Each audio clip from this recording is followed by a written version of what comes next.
Hello friends, स्वागत है आपका ओनली स्टडी ज्ञान में। आज हम इस में बात करने वाले हैं 12th क्लास का इकोनॉमिक्स का जो मॉडल सेट है उसका मॉडल सेट 1, जो कि एमसीक्यू पार्ट 1 होगा। एमसीक्यू क्वेश्चन देखेंगे। इसमें टोटल 40 नंबर के क्वेश्चन है और 40 क्वेश्चन है। 1.5 घंटे का समय है और कुल जो इसमें है 40 प्रश्न दिए गए हैं, तो वीडियो को पूरा देखिएगा। पहला क्वेश्चन है कि अर्थव्यवस्था के किस समस्या का संबंध जो है उत्पादन की तकनीक के चयन से होता है। पहला ऑप्शन है उत्पादन क्या करें, दूसरा है कि कितनी मात्रा में उत्पादन करें, तीसरा है कैसे उत्पादन करें, चौथा है किसके लिए उत्पादन करें। तो क्या उत्पादन करें में यह आता है कि पूंजीगत वस्तु का उत्पादन किया जाए या फिर उपभोक्ता वस्तु का। कितनी मात्रा में उत्पादन किया जाए में आता है कि कितनी मात्रा में मतलब कितनी क्वांटिटी में उत्पादन किया जाए। उत्पादन कैसे किया जाए में यह समस्या आता है कि उत्पादन श्रम प्रधान तकनीक से किया जाए या फिर पूंजी प्रधान तकनीक से किया जाए। तो तकनीक के चयन का समस्या है कि उत्पादन कैसे किया जाए या फिर कैसे उत्पादन किया जाए, ऑप्शन नंबर सी। अगला क्वेश्चन दूसरा कि कुल उपयोगिता अधिकतम होता है तो सीमांत उपयोगिता का मान क्या होता है। तो हम लोग चित्र में देख लेते हैं, या एक्स एच है या वाई एच है। जब टोटल यूटिलिटी जो होता है कुछ स्टेप से होता है वह अधिकतम, तो सीमांत उपयोगिता जो है वह शून्य होता है। यहाँ अधिकतम होता है तो सीमांत उपयोगिता जो है वह शून्य होता है। यहाँ पे जब इस तरह से रेखा खींचा जाता है तो यहाँ जीरो आता है, M C is equal to zero हो जाता है। तो इसका आंसर होगा शून्य होता है। थर्ड क्वेश्चन है कि सामान्यतः एक उदासीन वक्र होता है, कैसा होता है। तो इंडिफरेंस कर्व जो है कुछ स्टेप से होता है। IC1 ऊपर से नीचे दाईं ओर झुका हुआ, तो मूल बिंदु की ओर उत्तल होता है, इसका मतलब होता है उत्तल। और अगर इस टाइप से रहे तो इसका मतलब होता है अवतल। तो इसका आंसर होगा मूल बिंदु की ओर उत्तल होता है। चौथा क्वेश्चन है कि सामान्यतः एक मांग वक्र की ढाल कैसी होती है। तो डिमांड वक्र जो है कुछ स्टेप सा होता है। डिमांड वक्र यानी कि ऊपर से नीचे दाहिनी ओर झुकी होती है, तो ऋणात्मक ढाल होता है। तो इसका आंसर होगा ऋणात्मक होता है। अगला क्वेश्चन देखा जाए पांचवा, तो है एक सरल रेखा मांग वक्र के मूल बिंदु पर जो मांग की लोच क्या होती है। तो जब इस तरह से सरल रेखा पर डिमांड कर्व होता है तो इसकी मूल बिंदु से जो सीधी खींची जाती रेखा यहाँ पे, यानी कि यहाँ इस बिंदु पर, तो इस बिंदु पर elasticity ED is equal to 1 हो जाता है। तो इसका ऑप्शन नंबर बी हो जाएगा 1। अगला क्वेश्चन है कि निम्न में से किस वक्र का आकार U आकार का होता है। तो औसत स्थिर लागत, तो एवरेज फिक्स्ड कॉस्ट का कुछ स्टेप से होता है, AFC। दूसरा औसत परिवर्ती लागत, एवरेज वेरिएबल कॉस्ट का कुछ स्टेप से होता है, ABC। अगला है सीमांत लागत, तो सीमांत लागत का कुछ स्टेप से होता है, मार्जिनल कॉस्ट। चौथा औसत उत्पाद, तो एवरेज प्रोडक्ट कुछ स्टेप से होता है, स्टेप से, तो इसका आंसर होगा औसत परिवर्ती लागत। सातवां क्वेश्चन है कि उत्पादन फलन जो है वह Q is equal to AL alpha into B beta, K beta है, पैमाने का प्रतिफल दिया गया। तो इसका मतलब क्या है। तो अल्फा प्लस बीटा इसका मतलब होता है, अल्फा यानी कि A plus beta is equal to 1 होता है। अगला क्वेश्चन है कि जब सीमांत लागत जो औसत लागत से कम होता है, तो औसत लागत क्या होता है। तो हम लागत का वक्र बना लेते हैं।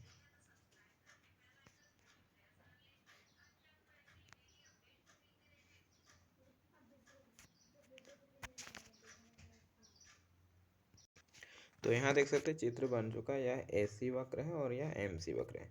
तो MC वक्र जो है वह AC वक्र के निम्नतम बिंदु पर काटते हुए जाता है, यानी कि जो निम्नतम बिंदु होता है AC का निम्न बिंदु उसके काटते हुए। तो यहाँ क्वेश्चन है कि जब सीमांत लागत जो है औसत लागत से कम होता है, तो औसत लागत से कम सीमांत लागत यहाँ है।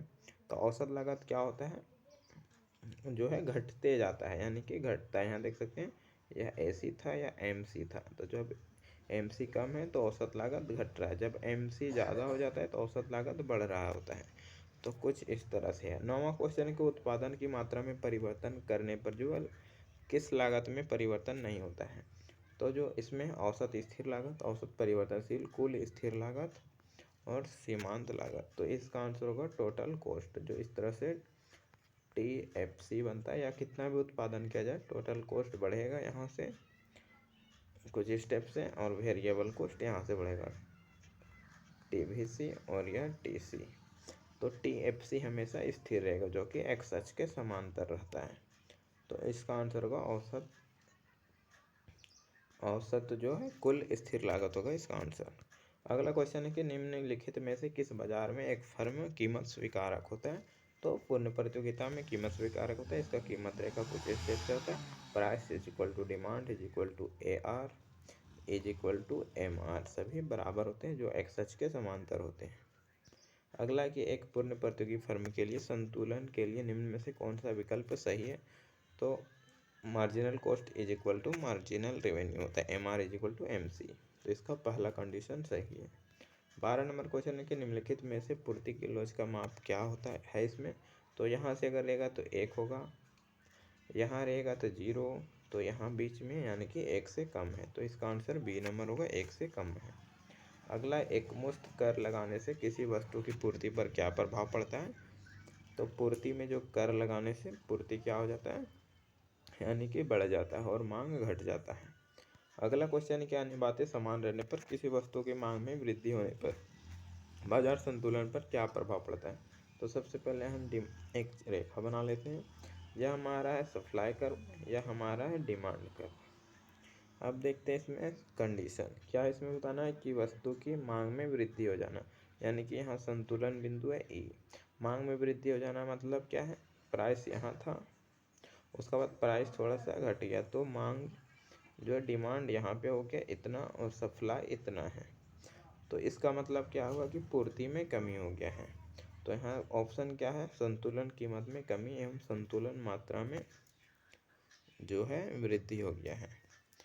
अगला ऑप्शन है कि संतुलन कीमत में वृद्धि हुआ है और संतुलन मात्रा में कमी। अगला, संतुलन कीमत और संतुलन मात्रा दोनों में वृद्धि। अगला, संतुलन कीमत संतुलन मात्रा में कमी। तो यहाँ देख सकते हैं संतुलन कीमत में कमी हुआ था और संतुलन मात्रा में जो है वृद्धि हुआ था। अगला क्वेश्चन है कि अधिक के मांग की स्थिति में कीमत में प्रवृत्ति क्या होती है। अब देखते हैं हम लोग। सबसे पहले इसका फिर से ग्राफ बनाते हैं हम लोग। यह है सप्लाई कर्व, यह है डिमांड कर्व, इक्विलिब्रियम बिंदु यहाँ पे है। अब क्वेश्चन में क्या करना है, अधिक की मांग करना है, यानी कि मांग में वृद्धि करना है।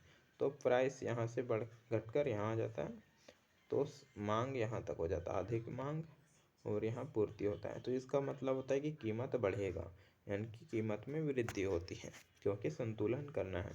अगला, कि अधिक की पूर्ति की स्थिति होती है जब क्या होता है, फिर से बना के देखते हैं यहाँ। इसका हम लोग, यह डिमांड सप्लाई वक्र, यह डिमांड वक्र, यह इक्विलिब्रियम बिंदु। यहाँ क्या करना है कि आधे की पूर्ति कब होता है। तो यहाँ देखिए, जब अगर इधर आ जाता है, जब डिमांड जो है क्या होता है, कम हो जाता है, सप्लाई ज़्यादा हो जाता है, और नीचे आधे के मांग हो जाता है, यानी कि डिमांड कम ज़्यादा हो जाता है और सप्लाई कम हो जाता है। तो इसका मतलब यहाँ पे क्या है, आधे के पूर्ति, यानी कि डिमांड कम सप्लाई ज़्यादा।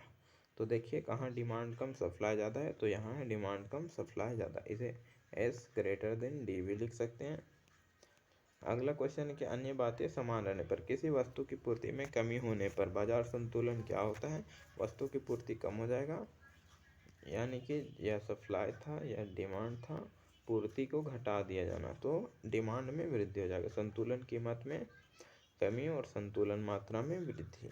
संतुलन कीमत में वृद्धि, संतुलन मात्रा में कमी, संतुलन कीमत और मात्रा दोनों में वृद्धि, संतुलन कीमत और मात्रा दोनों में कमी। तो इसका आंसर होगा संतुलन कीमत घट गया और संतुलन मात्रा जो था वो भी घट गया है। अगला क्वेश्चन है कि एकाधिकार में अधिकतम कुल आगम के उत्पादन स्तर पर वस्तु की मांग लोच क्या होती है। एकाधिकार बाजार में अधिकतम कुल आगम। सबसे पहले हम लोग इसका चित्र भी बना लेते हैं।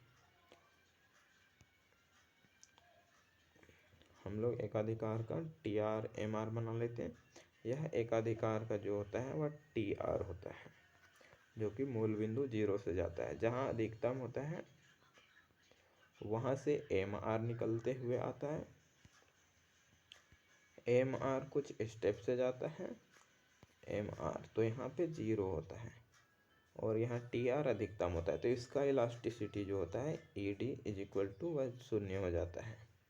तो इसका आंसर होगा 0 हो जाता है।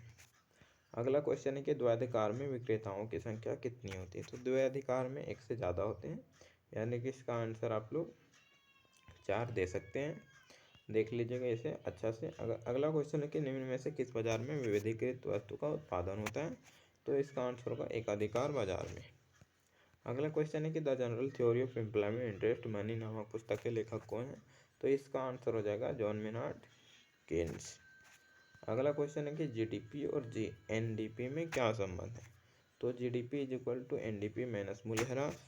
जीडीपी इज इक्वल टू, इसका आंसर होगा एनडीपी प्लस मूल्यह्रास, क्योंकि हम लोग देखते हैं जीडीपी शुरू में होता है, उसके बाद एनडीपी इज इक्वल टू होता है जीडीपी माइनस डिप्रेसिएशन यानी कि मूल्यह्रास। तो जीडीपी को इधर ले जाया जाए यानी कि डी को इधर, तो इसका हो जाएगा NDP plus depreciation is equal to GDP. तो देख सकते हैं GDP is equal to NDP plus depreciation. तो एनडीपी प्लस डिप्रेसिएशन यानी कि मूल्य, ऑप्शन नंबर सी है इसका। आप लोग नोट्स वीडियो देख लीजिएगा। तो जो अगला मॉडल सेट इसका जो है यानी कि 40 नंबर का question, short question, very short question, long question, उसका आंसर भी मिल जाएगा आप लोग को, या फिर पिछला वर्ष का मॉडल सेट देख लीजिएगा। अगला क्वेश्चन है कि निम्न में से वस्तु के निर्माण में गेहूं एक मध्यवर्ती वस्तु है, किस चीज़ में है? तो इसका आंसर होगा चपाती में, बिस्कुट में या ब्रेड में। तो इसका आंसर सभी में हो जाएगा। अगला क्वेश्चन है कि किस वर्ष जीडीपी की गणना में निम्न में से किस मद के मूल्य को शामिल नहीं किया जाता? किसी वर्ष के जीडीपी का गणना करना है तो उसमें किसे शामिल नहीं किया जाता है? नई कार का मूल्य, तो इसे शामिल किया जाएगा। पुरानी कार का मूल्य शामिल नहीं होता है। प्रयुक्त कार का बिक्री मूल्य, जो पहले से कार बिक्री हो गया उसका मूल्य को शामिल नहीं किया जाता है। अगला है शिक्षक का शिक्षण शुल्क शामिल होता है। ब्रेड का मूल्य अंतिम वस्तु है, शामिल होता है। तो इसका प्रयुक्त कार का यानी कि पुरानी कार का बिक्री मूल्य शामिल नहीं होता है, क्योंकि वह नई जब कार बिक्री हुई थी तो शामिल हो चुका था। तो दोबारा शामिल किया जाएगा तो दोहरी गणना हो जाएगी। अगला क्वेश्चन कि निम्नलिखित में से किस विधि में से जीडीपी की गणना की जाती है? तो मूल्य वृद्धि विधि या उत्पाद विधि, आय विधि, व्यय विधि, तीनों विधि से किया जाता है, सभी आंसर होगा। अगला कि सन 2016 में किए गए विमुद्रीकरण से किस मूल्य के नोट को बाजार से हटाया गया है? तो 500 और 1000 के नोटों को हटाया गया है। अगला कि निम्न में से कौन सा एक कार्य केंद्रीय बैंक का नहीं है? तो मुद्रा निर्गमन करना कार्य है, साख नियंत्रण करना कार्य है, बैंकों का बैंक भी है। तो जनता से जमा स्वीकार करना जो होगा कॉमर्शियल बैंक का कार्य है, यानी कि वाणिज्यिक बैंकों का। तो यह इसका आंसर होगा राइट, क्योंकि यह आरबीआई का काम नहीं है, यह वाणिज्यिक बैंकों का काम है। अगला क्वेश्चन कि भारत का एक केंद्रीय बैंक कौन सा है? था, इसका आंसर होगा भारतीय reserve bank, RBI, reserve bank of India. 29 number के निम्नलिखित में से सबसे तरल मुद्रा कौन सा है? तो इसका आंसर होगा M1 होगा तरल मुद्रा, M3 बड़ी मुद्रा। अगला क्वेश्चन कि उपभोग फलन C is equal to A plus B Y है, तो इसमें प्रेरित उपभोग क्या है? A जो है ऑटोनोमस है, B जो है MPC है, Y जो है इनकम है। B is equal to MPC होता है। तो ABCBY, तो इसका आंसर का BY प्रेरित है। अगला क्वेश्चन है कि MPC और MPS इज इक्वल टू हमेशा 1 के बराबर होता है, तो इसका C नंबर होगा आंसर। और फिर APC प्लस APS यह भी 1 के बराबर होता है। अगला कि निम्न रेखा चित्र में स्वायत्त निवेश की रेखा कौन सी है? तो ऑटोनोमस इन्वेस्टमेंट CD है, CD रेखा, इसे IA से दिखाया जाता है ऑटोनोमस इन्वेस्टमेंट को। तो इसका C नंबर होगा CD। अगला क्वेश्चन देखते हैं कि किसी अर्थव्यवस्था में यदि MPC 0.4 MPS 0.4 है तो गुणक का मान क्या होगा? तो गुणक जो होता है K is equal to 1/1 minus MPC। अब यहाँ पे MPC दिया नहीं, MPS है, तो इसका फॉर्मूला होता है इज इक्वल टू 1/MPS यानी कि 1/MPS। तो 1/MPS 0.4 है, तो इसे अगर काटा जाए तो कितना होगा?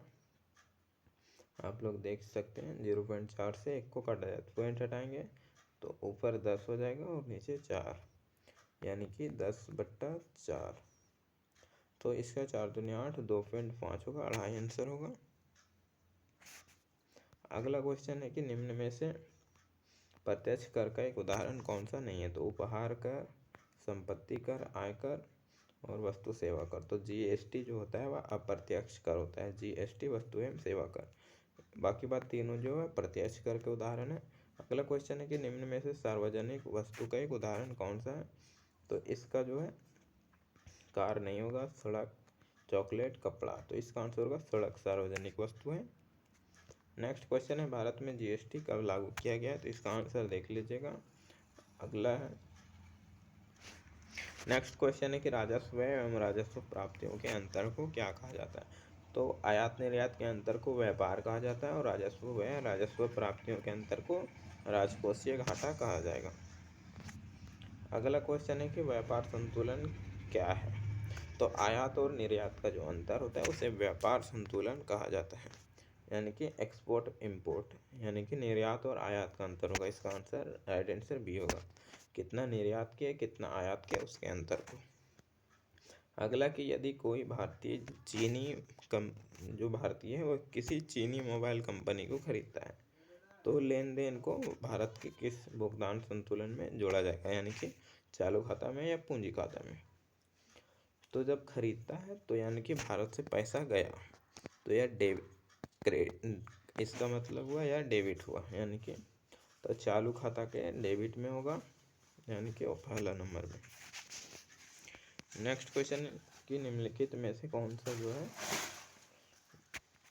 मध्य भुगतान संतुलन के चालू खाता का घटक है। प्रत्यक्ष निवेश, विदेशी ऋण, विदेशी सहायता, वस्तुओं का निर्यात। तो चालू खाता में जो वस्तुओं का निर्यात होगा